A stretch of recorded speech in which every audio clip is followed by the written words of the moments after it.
Good evening. Welcome to the Man Cave. Today we've got a unboxing for you. I got a box from Flying Frog Productions that I've been waiting on for quite a while. I've been really excited about this. This is a game that I have been trying to get for years.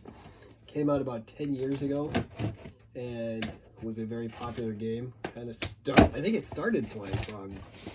Well, actually, no, I think their first one was probably Last Night on Earth or A Touch of Evil, one of those two, because those are the ones that did the 10th anniversaries of first. So, but this game quit being made pretty much, and couldn't get it, and now they have finally redone it. So I got the special pre-order copy that came with this print. Fortune and Glory, the cliffhanger game. Got some extra bonus cards here. I'm not sure if I got the cards for their Easter sale or just the cards for the bonus buy. I'm never really sure. But this game used to be really huge. They've redesigned the box to make it fit on shelves a little bit better. Like I said, I've been trying to find this game for a very long time. The last time I even came close to seeing it was during my honeymoon. I happened to stop at a game store, or not my honeymoon, my bachelor party. Happened to stop at a game store, and I saw the big giant box, but at the time I could not afford it. I went back to that game store several times. They never had another copy. They just recently I asked them about it again. They were the ones who told me this was coming, and then it was on the website. So I made sure to reach out and grab one. So let's get this open here so we can take a look inside.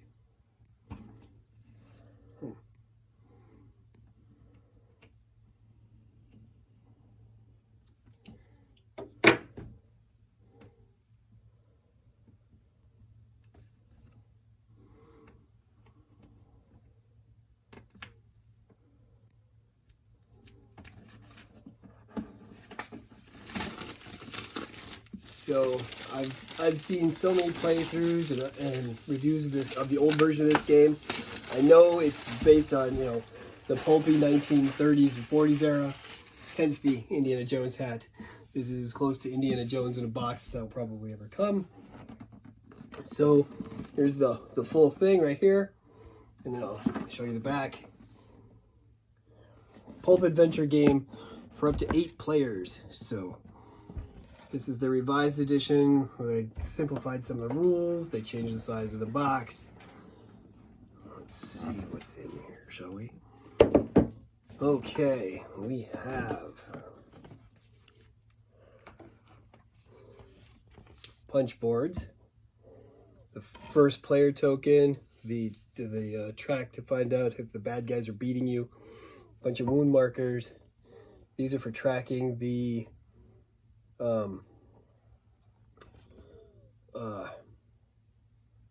treasure cards that you're going after. More punch board tokens, successes, failures, the characters. Then we have the Fortune and Glory boards. These used to be plastic in the original game.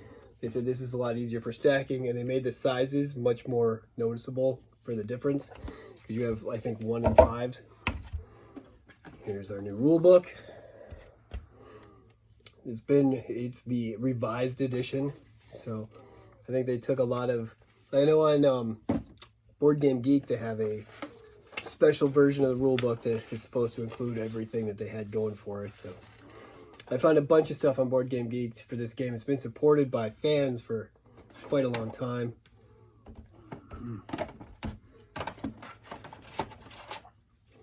Here we have our character boards,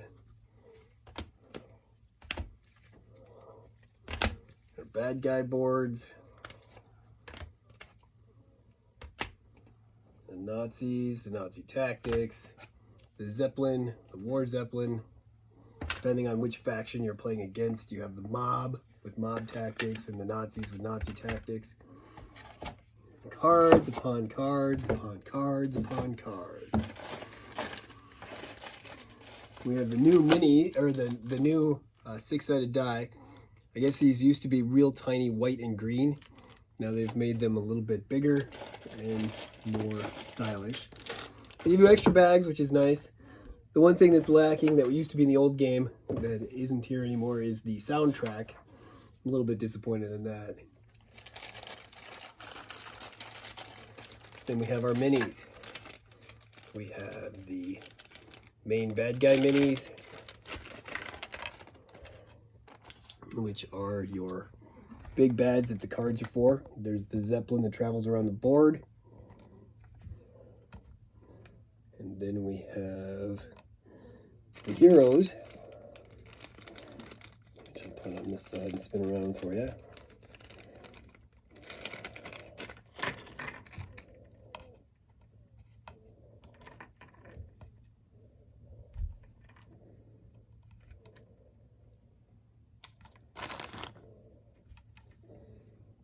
Okay, here's the hero ones.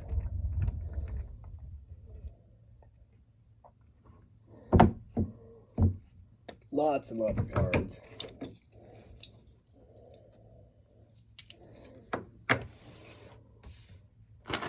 And then we have the minion tokens for soldiers and mobsters. Here's the temples that you end up having to explore at one point.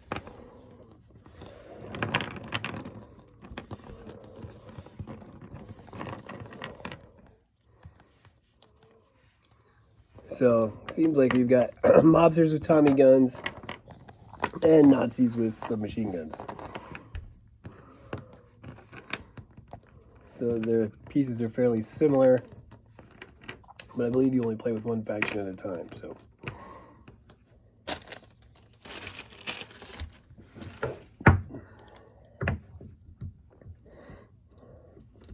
we've got the new 6-sided board. This used to be just folded in half, I think, which is part of why the box used to have to be so big. Here is our board, which is pretty much a map of the world. You've got your major cities, your minor cities. You've got water travel, land travel. Each it takes one move to go from one black line across to the other black line, unless it's a special move like some of the water spaces because of how big they are. And then you have the one spot where you can travel all across to the other side of the board. That's as far as I know from watching the playthroughs and the how to plays that have been on YouTube, like I said, for quite a while. So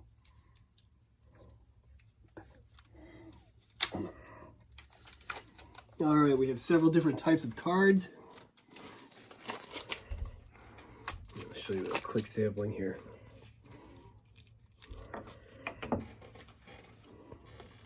We have, okay, the 2-sided danger cards that also switch over to becoming the cliffhangers. If you fail on a danger card, you flip it over to the cliffhanger, and that's the end of your turn. That's where it gets the cliffhanger game name. For instance, this one is a cargo plane mishap. So for the danger, you're flying, it says, something's not right. Your flight has been sabotaged. Find a way out in the mid-air predicament. So it says that you have to, it's a cunning check. You need a 6 or better. You need 1 success, and it's worth 3 glory. So each one of these danger cards is how you get through some of the, that's how you find the artifacts. So what you do is you take an artifact deck and an adventure deck, and you put them together. And this says that you're looking for the Mind of Ferox, and it takes 5 danger to acquire the 8 glory that you would need while you're going across the board. And of course, while you're looking for these, so are the bad guys. So that's what that tracker on the punch board is for, to see how far they're going versus how far you're going. Because of course, the one to get to the certain point of glory first is the one that wins, or fortune. I'm not sure which one's which. Like I said, I have not been able to go over all the rules yet. You're seeing me open the box for the first time. I'm just really happy that I finally got this because I've wanted this game for quite a while. Ever since I started in on the Flying Frog stuff, I've known that I wanted to do this. This is how, once you find what you're looking for, they tell you the location. Like this one would be in the Ancient Mountains. So we'd have to find the Ancient Mountains on there. We'd put one of those skull tokens there, knowing that that's where we have to go to find, and then the other skull token would go on here so we know which one's which. That's why they're color-coded. Then we have the event deck, which happens if you every time you roll a 1, you have to draw an event card. Some of the event cards are good cards, and some of them are things that put you almost like the danger cards. Then we have cards for each city. While you're in the city, you can take city adventures. And some of the things that you can earn are allies, gear. Here we have some. Oh, here's some of the extra rules for people. That's nice. Order of the Crimson Hand, zombie. Oh, these are some of the bad guys that you would put out if you were like we have mobsters, Nazi soldiers, zombies, Order of the Crimson Hand, because there's all kinds of different factions working against you. The two main factions in here on the base game are of course the zombies and the mobsters. The others you can buy some booster packs for. I don't know if the expansion packs are readily available or not. I'm hoping to pick up some when I go to Gen Con this year. Maybe I'll see you guys there. Our final deck of cards is villain events. When the villains have their turns, then they draw from their own separate deck. We have the villains here. We have Nazi enemies here. Regular enemies here, common items here. Now, the nice thing about these cards, they're very thick. They're definitely, the quality of Flying Frog Productions has always been remarkably impressive. So that's it. Hopefully, we'll be able to do a playthrough on this sometime before the end of this coming month. I know we have a lot of playthroughs scheduled, but we've got, with work, school, and all kinds of other stuff going on, things take time to get going. So hopefully you'll join us when we get around to that. I'm looking forward to it. Until then, may adventure find you. This is us from the Man Cave. Enjoy.